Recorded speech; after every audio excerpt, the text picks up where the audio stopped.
आज अकोल्यामध्ये राष्ट्रीय समाज पक्षाचा 21वा वर्धापन दिवस झाला आणि या संपूर्ण वर्धापन दिनाच्या जे भाषणं झालीत नेते कार्यकर्त्यांची, त्यावर एकल्या चळवळीचा सूर या ठिकाणी समोर आलेला आहे। या संपूर्ण विषयावर आपल्यासोबत बोलायला राष्ट्रीय समाज पक्षाचे अध्यक्ष महादेवजी जानकर आहेत। सर, कार्यकर्त्यांचा रुख 288 विधानसभा लढायचा आहे, एकला चळवळीचा आहे, काय याच्यावर शिक्कामोर्तब होईल? हे महाराष्ट्राच्या जनमन आणि कार्यकर्त्याचं मत आहे। शेवटी नेता कोणा जेव्हा असतो कार्यकर्ता, आणि कार्यकर्ता कोणा जेव्हा असतो जनतेच्या। जनता आणि कार्यकर्त्याचा सन्मान ठेवण्यापुरता माझा पक्ष आहे। जर लोकांची सर्वांचीच माझ्या कार्यकर्त्याची इच्छा असेल तर हे जे एक पार्लमेंटरी कमिटी आहे आमची राष्ट्रीय समाज, त्यात ह्याच्यावर चिंतन मनन होणार। आज त्यांना आम्ही सांगितलं की 288 लागा तयारीला आम्ही ह्याच्यावर मिटिंग घेऊन निर्णय करू। आणि एक लक्षात ठेवा, उद्या कोणाशी महायुती किंवा महाविकास आघाडी ह्याच्यामुळे सर अलायन झाली तर उद्या माझ्याही पक्षाची त्या तिथं ताकद पाहिजे ना। बाळापूरमध्ये पाहिजे, अकोला म्हणजे मूर्तिजापूरमध्ये पाहिजे, प्रत्येक मतदारसंघात। म्हणजे त्या पक्षानं तरी वाटेल ना, नाहीतर आपलं काय होणार, फोटो नुसतं लागणार, सर्वांचं फोटो लागतं तर काय। आणि आमदार भाजपाचा, आमदार शिंदे सेनेचा, आमदार अजितदादाचा येणार आणि राष्ट्रपतीचा आमदार नाही। मग माणसं म्हणणार आहे ह्यांची ताकदच कमी। म्हणून आपल्याला काय करायचं, बॅनरवरचे फोटो न ठेवता आपला तिथं आमदार देखील आला पाहिजे, आपली राजकीय भागीदारी देखील मिळाली पाहिजे, कुठलाही महाविकास आघाडी असू दे किंवा महायुती असू दे। आज सध्याला आम्ही दोघांचंही समान अंतर ठेवून चालण्याची भूमिका कार्यकर्त्याची दिसते। त्यामुळे मी जरी राष्ट्रीय अध्यक्ष असलो तर त्यांच्या जीवावर आहे। त्यांनी जर निर्णय 99 घेतला तर माझा झेंडा कोण देणार? मी आदेश दिल्यावर खाली ऐकणारच नाहीत ना। त्यामुळे ह्यांचं ऐकून ह्याच्यावर एक दिल्लीमध्ये आमची पार्लमेंटरी कमिटी आहे, त्यात डिस्कशन होईल। आणि आज सध्याला 288 विधानसभाचा निर्णय पक्का आहे, यात काय हे नाही।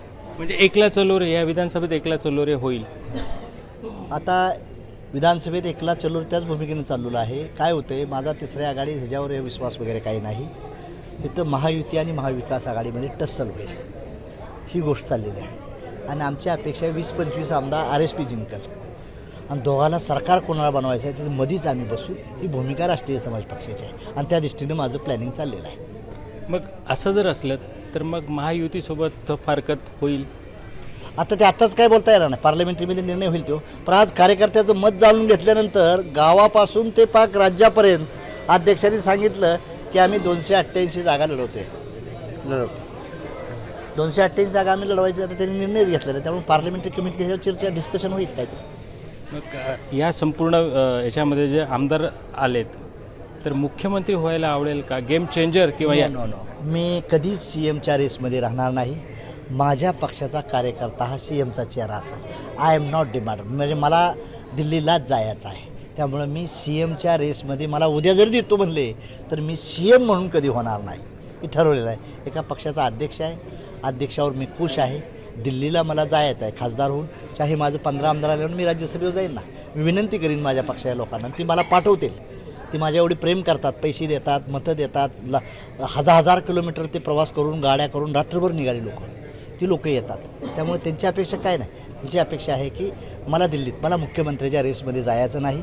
आणि मुख्यमंत्री मग संधी आली तर माझ्या पक्षाचा महाराष्ट्राचा अध्यक्ष डिसिजन घेईल की कोणाला मुख्यमंत्री करेल ते। आमच्या राष्ट्रपतीचा कोणतरी कार्यकर्ता मुख्यमंत्री होईल, मला मुख्यमंत्री व्हायचं नाही।